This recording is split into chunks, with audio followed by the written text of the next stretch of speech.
Saya Hedi dari Kumparan. KPK akan masih Langsung saja pertanyaannya begini. Ada dua. Pak Ketua yang sudah ditetapkan tersangka.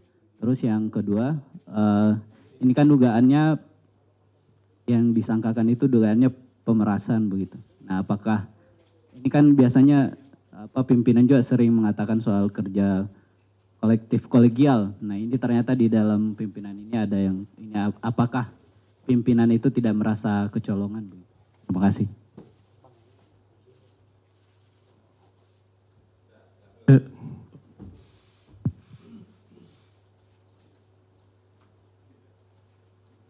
Ya, yang jelas Pak Firly masih sebagai pegawai KPK. Jadi tentu saja dalam menjalankan tugas dan kewajibannya yang bersangkutan berhak untuk mendapatkan bantuan hukum. Yang kedua, apakah KPK kecolongan? Kita nggak pernah merasa kecolongan. Ya, pengadilan internal di KPK sudah berjalan dengan baik, meskipun ada kejadian-kejadian, ya apalagi ini kita harus tetap menganut asas praduga tidak bersalah, kan seperti itu. Sedangkan yang sudah terjadi, ya seperti teman-teman juga ketahui sebelumnya, ada penyidik yang kemudian lakukan tindak pidana, ya apakah itu juga kecolongan? Ya sistem nanti yang akan berjalan.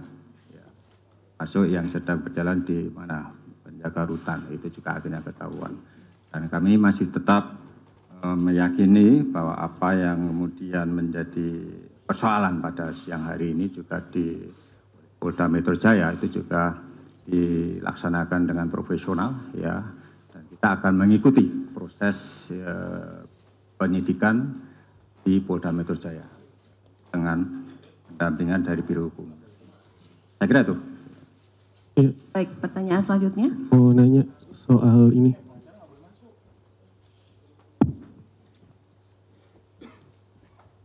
Pak Alex, saya Yogi dari Harian Kompas.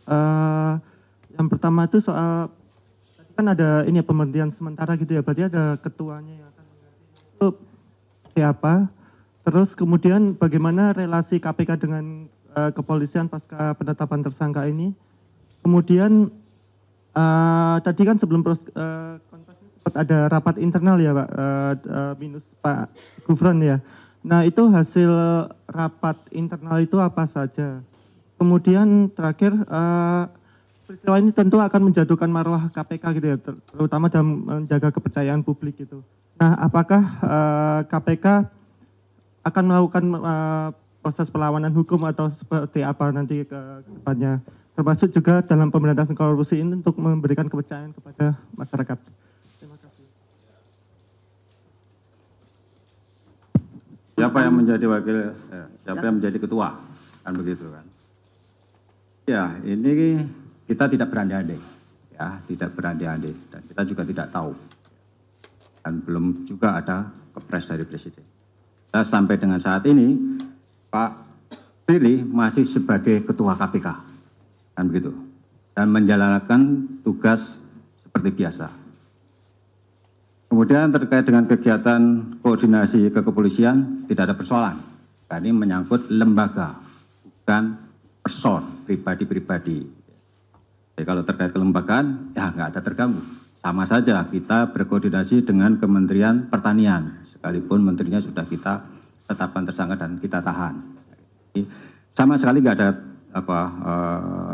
gangguan terkait dengan koordinasi kerjasama sinergi dengan pihak kepolisian. Kemudian terkait dengan opini publik, ya tentu cara yang paling efektif untuk meningkatkan kepercayaan publik adalah dengan kerja-kerja dan kinerja KPK, kan begitu kan? Tadi sudah saya sampaikan bahwa kami tetap berkomitmen dan tidak terpengaruh dengan kejadian ini, ya. Kita akan selesaikan semua perkara-perkara baik yang besar yang sedang kita tangani maupun dari hasil pengembangan dalam tahap penuntutan maupun di dalam proses penyidikan. Nah, nanti perkembangan penanganan perkara tentu akan kami sampaikan ke teman-teman ketika kami sudah menetapkan tersangka. Saya kira itu. Baik. Rapat internal kalau urusan internal lah. Satu pertanyaan terakhir. Ini mau nanya soal ini, apa ada nggak sengaja? Jadi Pak Ketua ini, Ketua KPK Firly Bahuri ini masih aktif atau sudah dinonaktifkan saat ini? Masih sangat aktif. Yang bersangkutan tadi juga ikut rapat. Dan yang bersangkutan ada di ruang kerjanya dan melaksanakan pekerjaan seperti biasa. Terus yang kedua mau nanya soal ini kan kasus di Kementerian kan berarti ada pemerasan dalam sebelumnya. Nah, apakah kasus itu bisa dikatakan cacat hukum? Karena kan ada tindak pidana di dalam pengusutan tindak pidana.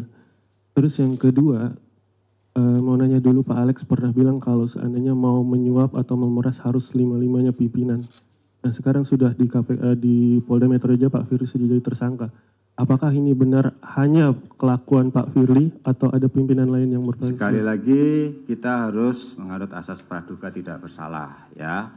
Kita tidak tahu bukti apa yang dimiliki Polda, kan begitu. Kita nggak ngerti bukti apa yang dimiliki oleh Polda, keterangan saksi siapa, apakah sudah terverifikasi dengan baik. Tapi fakta hari ini ya penyidik Polda menetapkan tersangka. Ya kita ikuti saja proses hukum itu di Polda, kan begitu. Apakah kemudian itu akan menyebabkan proses penetapan tersangka Isia menjadi cacat? Tentu saja tidak, dan tidak ada hubungannya. Tentu tidak ada hubungannya sama sekali. Itu dua hal yang berbeda, ya. Di mana penetapan dari Isia itu tentu semua sudah didasarkan atas alat-alat bukti yang kami kumpulkan, penyidik kumpulkan. Dan kami meyakini bahwa berdasarkan alat bukti yang cukup telah terjadi peristiwa pidana, korupsi tentu saja, dan siapa pelakunya. Kan begitu. Terus apa lagi tadi? Udah kan? Pak,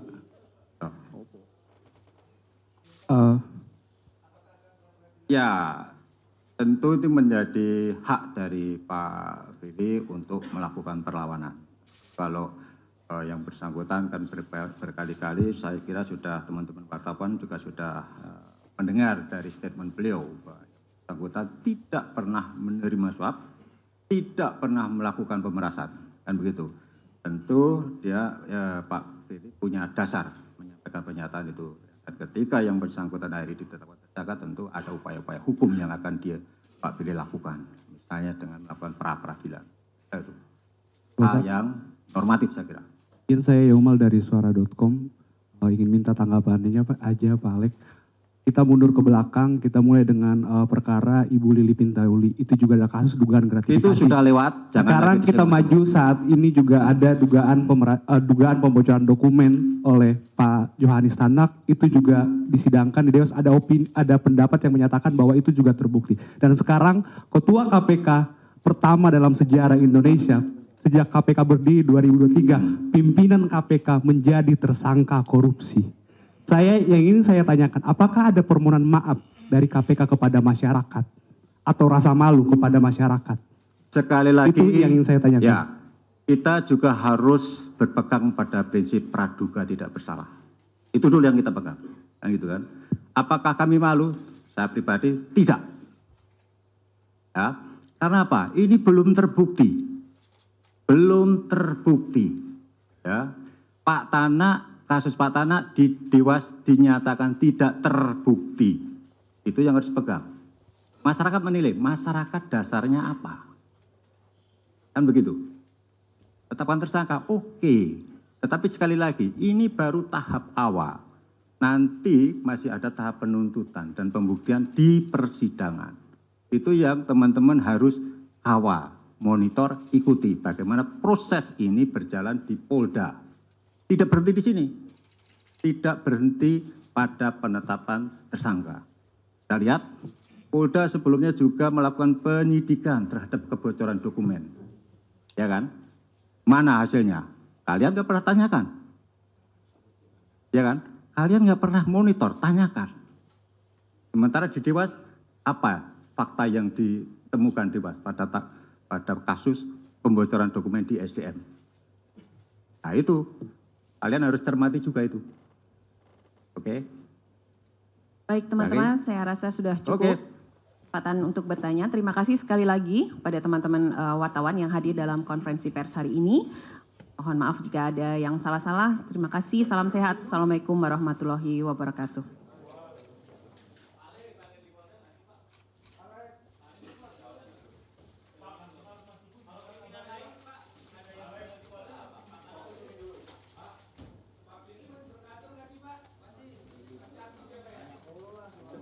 Jelajahi cara baru mendapatkan informasi. Download Metro TV Extend sekarang.